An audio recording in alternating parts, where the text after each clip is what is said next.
जय जय रघुवीर समर्थ. आजच्या या कथेत आपण पाहणार आहोत की स्वामी समर्थ यांनी केलेली भविष्यवाणी कशी खरी ठरली. चला तर मग स्वामींच्या चरणी वंदन करून श्री स्वामी चरित्र सारामृताच्या 6व्या अध्यायाला सुरुवात करूयात.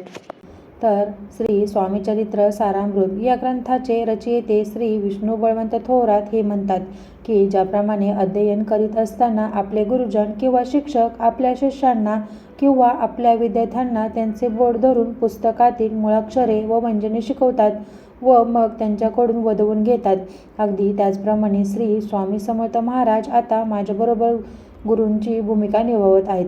मी एक अज्ञानी व मतिमंद असून सुद्धा त्यांचे चरित्र तेच माझ्याकडून लिहून घेत आहेत. हाच तर त्यांचा मोठेपणा आहे.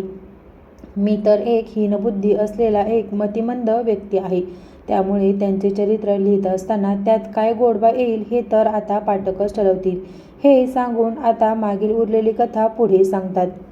ज्यावेळी श्री स्वामी समर्थ महाराज श्री चोळप्पा यांना सांगतात की बडोद्याचे राजे हे स्वतः खूप अभिमानी तर आहेतच, पण त्यांच्या मनी भक्ती भावनेचा लवलेशही नाही, तेव्हा अशा व्यक्तीच्या सान्निध्यात आम्हाला जाणे योग्य वाटत नाही.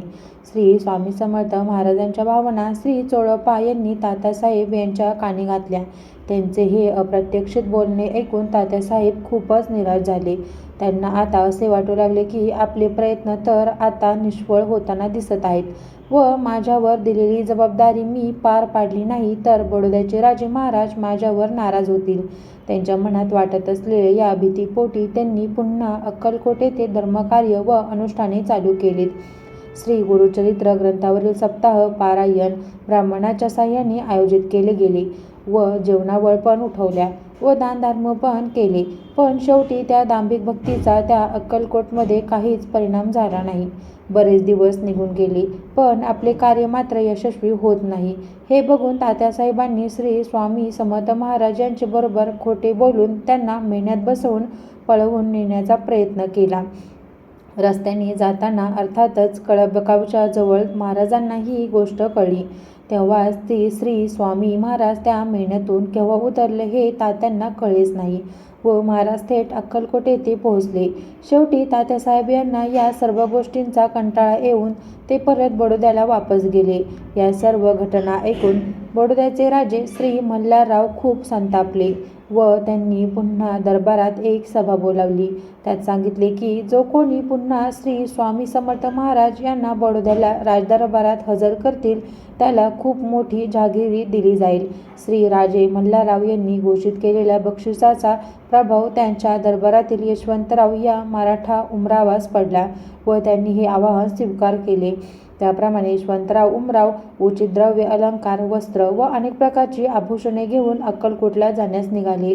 हे सर्व अलंकार व आभूषणे जेव्हा यशवंतराव मराठा उमराव यांनी महाराजांना देण्याचा प्रयत्न केला तेव्हा श्री स्वामी समर्थ महाराजांनी आपले रौद्र रूप धारण केले व ताकीद दिली की तुला आता हतकडी घालावीच लागणार आहे व त्याशिवाय आता दुसरा कोणताही पर्याय दिसत नाही.